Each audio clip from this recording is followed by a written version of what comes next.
আজি বিশ্ব উচ্চ ৰক্তচাপ দিৱস। এই উদ্দেশ্যে বোকাখাত নাট্য মন্দিৰত আয়োজন কৰা হৈছে উচ্চ ৰক্তচাপ সন্দৰ্ভত স্বাস্থ্য সজাগতা সভা আৰু বিনামূলীয়া স্বাস্থ্য পৰীক্ষা শিবিৰ। বোকাখাত জ্যেষ্ঠ নাগৰিক সন্মিলন আৰু স্বেচ্ছাসেৱী অনুষ্ঠান সহায় বাদুলিপাৰৰ উদ্যোগত বোকাখাত মকুমা সাংবাদিক সংস্থাৰ সহযোগত এই অনুষ্ঠান সম্পন্ন হয় বোকাখাত নাট্য মন্দিৰত।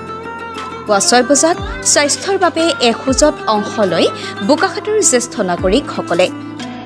মূল অনুষ্ঠানৰ বন্তি প্ৰজ্বলনেৰে শুভাৰম্ভ কৰে জ্যেষ্ঠ নাগৰিক সন্মিলনৰ সভাপতি প্ৰদীপ খাউণ্ডে। অনুষ্ঠান উদ্বোধন কৰে অসম ৰাজ্যিক সাংবাদিক সন্থাৰ সভাপতি জিতু শৰ্মা ৰাজখোৱাই।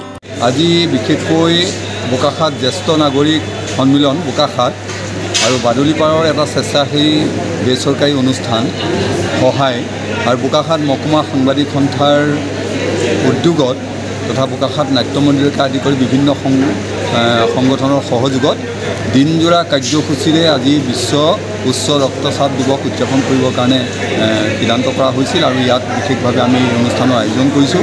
আজি সমগ্ৰ বিশ্বতে এই বিশ্ব উচ্চ ৰক্তচাপ দিৱস পালন কৰা হৈছে। সম্ভৱতঃ 2005 চনমানৰ পৰাই এই যি আমাৰ বিশ্ব উচ্চ ৰক্তচাপ দিৱস পালন কৰা হৈছে। আমাৰ ভাৰতবৰ্ষতো আচলতে এই ৰোগৰ কাৰণে আমাৰ প্ৰতি বছৰে বহু ব্যক্তি আমাৰ মাজৰ পৰা হেৰাই যাবলগীয়া হয়, হৃদৰোগ আক্ৰান্ত হয়, উচ্চ ৰক্তচাপ হয়। গতিকে আমি আজি বিশেষকৈ এই অনুষ্ঠানলৈ আমি নিমন্ত্ৰণ কৰিছিলোঁ আৰু তেখেতৰ মুখ্য পৃষ্ঠপোষকতা হৃদৰোগ বিশেষজ্ঞ ডক্টৰ শশাংক বৰুৱা দেৱ আহিছে আৰু তেখেতে ইয়াত সজাগতাৰ ওপৰত স্বাস্থ্য সজাগতাৰ ওপৰত ইতিমধ্যে যথেষ্টখিনি কথা আলোকপাত কৰিলে, যিখিনি মই ভাবোঁ যে ইয়াত উপস্থিত থকা সকলোৱে বিশেষকৈ ধন্য হ'ব। তদুপৰি ইয়াত অন্যান্য আসন প্ৰাণায়ামৰ ওপৰতো আমাৰ এজন বিশেষ ব্যক্তি অমৃত নাথ, তেখেতে ইয়াত যোগ প্ৰাণায়াম আদি সম্পৰ্কতো কিছু ধাৰণা আমাৰ সকলোকে দিবলৈ যত্ন কৰিছে। গতিকে মই ভাবোঁ যে আজি এই যিটো স্বাস্থ্য সজাগতা সভা আৰু লগতে স্বাস্থ্য পৰীক্ষা শিবিৰ দুইটিৰ দ্বাৰাই আচলতে আমাৰ ৰাইজসকল উপকৃত হৈছে। বোকাখাতীয়া ৰাইজ যথেষ্ট ৰাইজৰ ইয়াত ভিৰ আমি দেখিবলৈ পাইছোঁ। অনুমানে কিমান? প্ৰায় 200 আমাৰ ইতিমধ্যে তালিকাভুক্ত হৈছে আৰু ইয়াত বিশেষকৈ বিনামূলীয়া সম্পূৰ্ণ বিনামূলীয়া আমাৰ ডক্টৰ শশাংক বৰুৱাৰ উপৰিও এটি চিকিৎসকৰ দল আহিছে।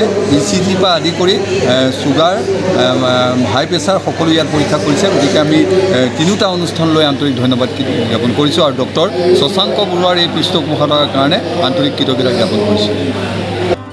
বিশিষ্ট অতিথি হিচাপে অংশগ্ৰহণ কৰি উচ্চ ৰক্তচাপ সন্দৰ্ভত দৃশ্য শ্ৰাব্য মাধ্যমেৰে বুজাই দিয়ে গুৱাহাটীৰ জ্যেষ্ঠ হৃদৰোগ বিশেষজ্ঞ ডাক্তৰ শশাংক বৰুৱাই। অনুষ্ঠানত সুস্থ শৰীৰৰ বাবে যোগাসন প্ৰদৰ্শন কৰে অমৃত কুমাৰ নাথে। চন্দন গগৈয়ে আধৰা আৰম্ভণি অনুষ্ঠানত শলাগ জনাই বুবুল দত্তই। ইয়াৰ পাছতেই সমবেতসকলৰ স্বাস্থ্য পৰীক্ষা কৰাৰ লগতে ব্যৱস্থা-পত্ৰ প্ৰদান কৰা হয়। বোকাখাতৰ পৰা বুবুল দত্তৰ ৰিপৰ্টাৰ লাইভ অসম।